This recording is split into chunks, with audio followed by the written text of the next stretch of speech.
مہر کے تعلق سے آپ نے دو جملے سنے ہوں گے، ایک ہوتا ہے مہر معجل اور ایک ہوتا ہے مہر مؤجل۔ فرق صرف حمزہ اور عین کا ہے، ایک میں عین ہے اور ایک میں کیا ہے؟ حمزہ ہے۔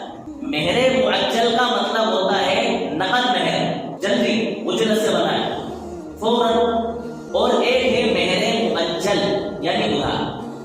ایک چیز اور سمجھو، دیکھو شریعت نے یہ جو آپشن دیا ہے مہر کے ادھار اور نقد کا، یہ اس لیے دیا تاکہ مہر کی رقم آپ کے پاس نہ ہونے کی وجہ سے آپ نکاح کے اندر داخل نہ کریں، نکاح مکمل کر لیں آپ مہر نہ کریں بعد میں۔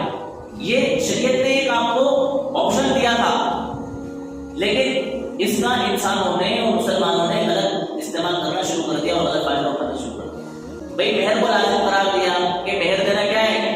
ضروری ہے۔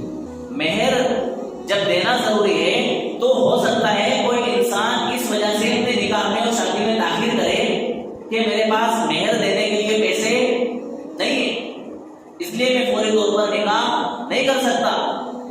شریعت نے اس کے اس بہانے کو ختم کرنے کے لیے مہلت اجازت دے دی کہ نہیں آپ شادی کر لو، مہربان کرنا، لیکن ادا کر دیں۔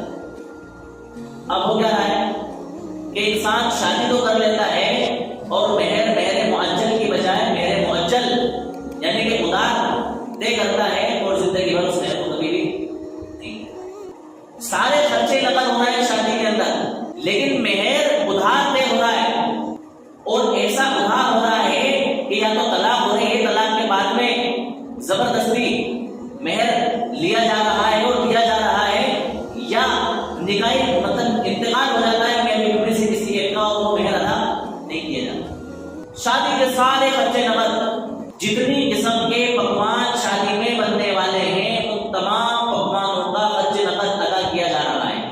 شادی ہال کا خرچہ نقد، نکاح کی فیس نقد، جہاں سے جو کچھ مسالے لائے گئے ہیں، تیل لایا گیا ہے، سبزیاں لائی گئی ہیں، گوشت لائے گئے ہیں، ان کے پیسے نقد، برتن والوں کے پیسے نقد، بھٹیانے کے پیسے نقد، تمام اخراجات شادی کے لڑکے والوں کی طرف سے جو ہو رہے ہیں وہ کیا ہو رہا ہے؟ نقد ادھار ہو رہا ہے۔ تو ایک دو ہفتے کی، ایک دو دن کی، 2-4-10 دن کی، ایسے زندگی بھر کے لیے تھوڑی ادھار کر رہے ہیں کہ کسی کے وہاں شادی کا ہال بک کرنے کے لیے گئے، شادی کا گارڈن بک کرنے کے لیے گئے اور کہہ دیا کہ بھائی یہ معجل لے لو، گارڈن ہی دینے کا موقع ہم اس کو معجل کروا دیں گے۔ ارے مان سمان میں ہفتے 2 ہفتے کی رعایت دے سکتا ہے کہ چلو آپ میرے ملنے والے ہو، 1-2 ہفتے میں کر دیں، یا آپ سارے قرضے پہلے نپٹا لو، سارے اخراجات سے آپ فری ہو جاؤ، سب سے آخر میں میرا دے دینا بس، لیکن چھوڑے گا تھوڑی، چاہے کتنے قریبی ہو، سگا بھائی کیوں نہ ہو۔ تو شادی کے تمام تر اخراجات نقد ادا کیے جا رہے ہیں، یا فوری طور پر ان میں زیادہ سے زیادہ 1-2 ہفتے کی تاخیر ہوگی۔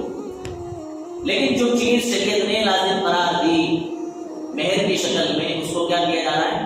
ادھار۔ بہت کم، اب تو میرے نکاح پڑھانے کا